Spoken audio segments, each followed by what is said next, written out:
People are wondering why Bitcoin hasn't already gone back to all-time high and why it's not higher than it is right now and closer to all-time high than it is. Because you see, in 2019, when Bitcoin was beginning its recovery from the bear market, it rallied all the way up to about $13,500, which only meant it needed to rally another 40 or 50% to get back to all-time high. Right now, we would have to more than double our way back to all-time high, and we're at a similar distance from the halving event that we were back then.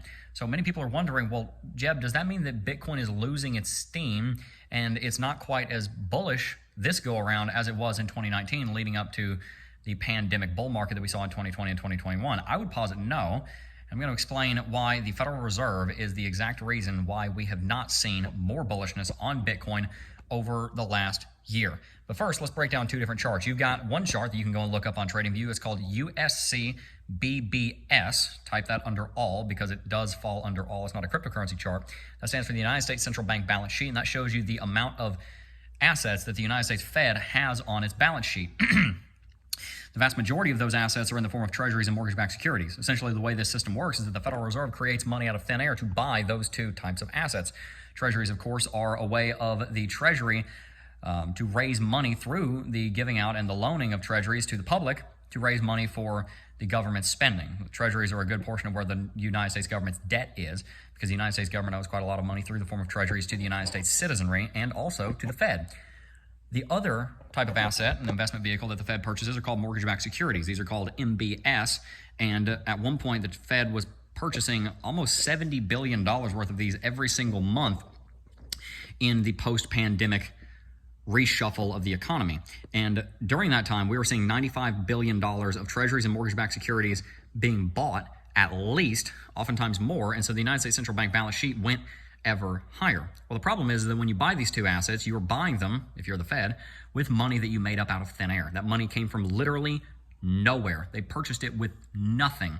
And so when they purchased those assets with nothing, the money that the people, in this case the Treasury and the large banks that are selling treasuries and mortgage-backed securities came from nowhere. So they're getting new money into the economy.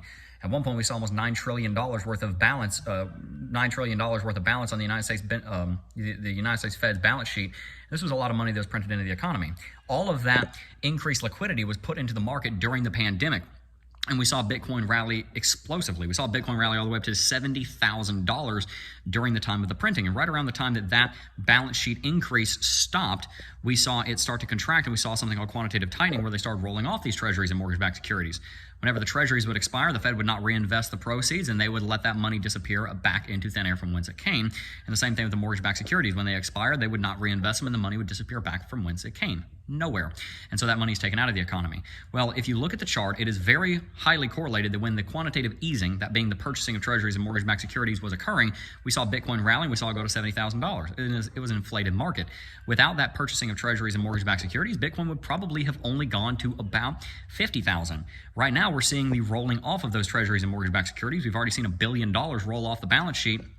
And at the same time, the effective federal funds rate is going up, making liquidity conditions in our market a lot tighter than they were.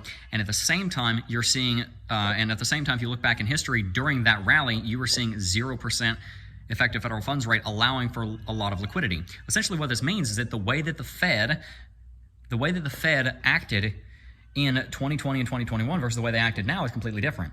There was a very high liquidity, very easy to grow market going on in 2020 and 2021, which led to an inflated price on Bitcoin. And right now the price of Bitcoin is being devalued, is being brought down by the current quantitative tightening and heightened interest rates. So when you pair these two things in mind, you realize that the QT and the higher effective federal funds rate that's going on right now has led Bitcoin to being lower than it would have been.